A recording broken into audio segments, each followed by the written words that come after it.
The number of people working remotely skyrocketed at the start of the pandemic, despite all COVID-19 restrictions being lifted.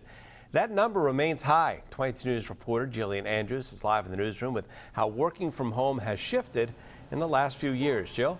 Rich, the pandemic brought on many changes to our world. One of those changes, your place of work. Before COVID-19, remote working was an uncommon option, but now it's part of many people's everyday routine.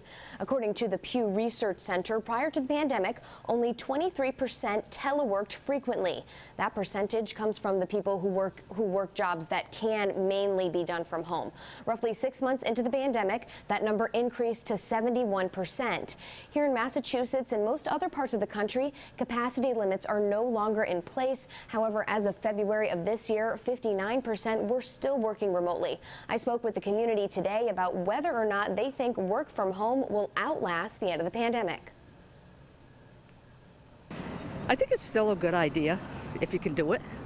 A lot of people can't or they don't want to, but I think it's still a good idea. And it won't last forever. Productivity will go down, the companies will bring everybody back. It's important to note 38% of those still working from home are doing so because their place of work is either closed or unavailable to them, while 61% are choosing to, whether that be for concerns over the virus, overall preference, or 17% of those choosing actually relocated from the area their company operates. In some cases, it's not up to the employee. Privately owned companies have individual rules regarding vaccination status and how frequently staff need to make it into the office. Working for you, Jillian Andrews, 22 News.